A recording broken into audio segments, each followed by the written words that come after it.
కడుపు నిండాలంటే టిఫిన్ సెంటర్లు, పండాలంటే ఫర్టిలిటీ సెంటర్లు. పూర్తి వివరాలకు చదవండి రేపటి సాక్షి దినపత్రిక. బుడమేరు వంతెన కట్ట తెగటంతో లోతట్టు ప్రాంతాల్లోని కాలనీలు పూర్తిగా జలమయమయ్యాయి. సితారా సెంటర్, సింగ్ నగర్ తదితర కాలనీల్లో ఎటు చూసినా నీరే కనిపిస్తోంది. చుట్టుముట్టిన నీటితో స్థానిక ప్రజలు తీవ్ర ఇబ్బందులు ఎదుర్కొంటున్నారు.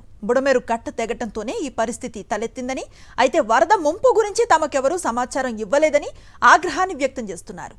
తాగునీరు, పాలు, ఆహారం లేక తీవ్ర ఇక్కట్ల పాలవుతున్నాం అన్నారు. అధికారులు, పాలకుల నిర్లక్ష్యంపై బాధితులు మండిపడుతున్నారు.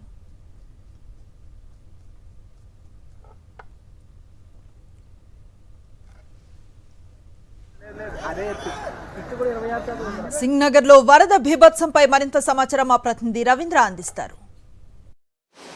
ఎడతెరిపి లేకుండా కురుస్తున్న భారీ వర్షాల కారణంగా బుడమేరు పూర్తి స్థాయిలో పొంగి ప్రవహిస్తుంది. ఈ నేపథ్యంలో సింగనగర్ సమీపంలో ఉన్నటువంటి అయోధ్య నగర ప్రాంతం అంతా కూడా ముంపుకు గురైంది. మనం చూస్తుంటే కనుక ఇళ్లన్నీ కూడా పూర్తిగా ముంపుకు గురై ఇళ్లలో నుంచి నీళ్లు ఏ విధంగా ఒక ప్రవాహంలాగా వస్తుందో చూడవచ్చు. ఏదైతే ప్రాజెక్టుల దగ్గర గేట్లు ఎత్తేస్తే ఏ విధంగా వరద వస్తుందో ఆ స్థాయిలో వరద నీరు ఇక్కడ చేరుకున్న పరిస్థితి కనిపిస్తుంది. ఒకసారి ఇంట్లో నుంచి ఏ ఒక్క సామాను కూడా బయటకు తెచ్చుకున్నటువంటి పరిస్థితి కూడా లేదు. ఈ నేపథ్యంలో వీరంతా తీవ్ర ఇబ్బందులు పడుతున్నారు.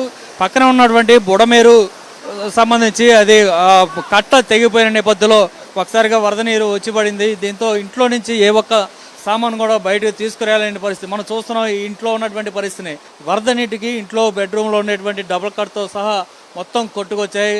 వంట సామాగ్రి కానీ ఇతర ఇంట్లో ఏ ఒక్క సామాను కూడా వీళ్ళు తీసుకొని బయటికి రాలేని పరిస్థితి ఏర్పడింది.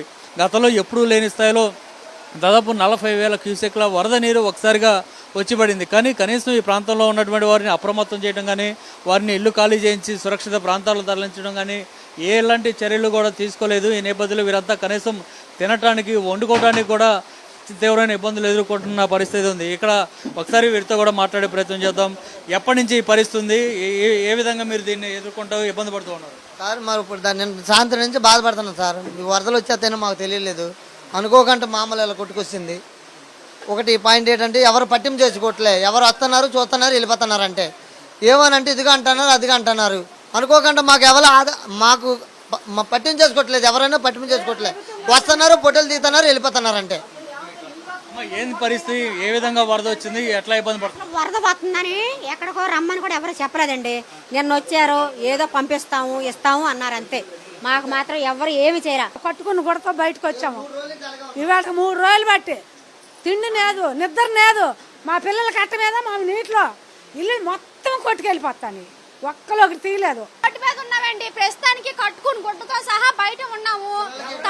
పిల్లలు 7 కానించి అలా పత్తుండే ఉంటున్నారు. నిన్న వచ్చింది కొద్దిగా వర్షం, చిన్న అనుకుని ఊరేసుకున్నాం. ఈరోజు పొద్దున్నే చెప్పాం అక్కడ కొద్దిగా బట్టిలాగా ఏమంటే ఎవరు ఏరుకోలేదు, చూసుకోలేదు. మమ్మల్ని వచ్చారు, ఫోటోలు తీసుకున్నారు, వాళ్ళ మార్గం వాళ్ళు వెళ్ళిపోతున్నారు. పిల్లలతో ఉన్నవి, పెద్దోళ్ళు ఉన్నవి రోడ్డు మీద ఉంటున్నామండి. మీకేదో తోసిన ఛాయ మీరు చేస్తే మాకు బాగుంటుంది. ఇదే మరి మేము చెప్పగలం. ఇక్కడ కట్ట తెగిపోయే పరిస్థితిలో ఉంది. ముందు జాగ్రత్త మీరు అంతా ఇక్కడి నుంచి వెళ్ళే విధంగా ప్లాన్ చేసుకోవాలని కూడా చెప్పిన పరిస్థితి లేదు. మరోవైపు ఇక్కడ వరద నీటిలో వీళ్ళంతా కూడా ఇబ్బందులు పడుతున్నారు. ఉదయం నుంచి కనీసం తినడానికి తిండి కూడా లేని పరిస్థితి ఉంది. అయినప్పటికీ ప్రభుత్వం వైపు నుంచి కానీ సాయం చేసే పరిస్థితి లేదు. అధికార యంత్రం కూడా ఇటు రాలేదని చెప్తున్నారు. కెమెరా పర్సన్ సాయితో రవీంద్ర రెడ్డి, సాక్షి టీవీ, విజయవాడ.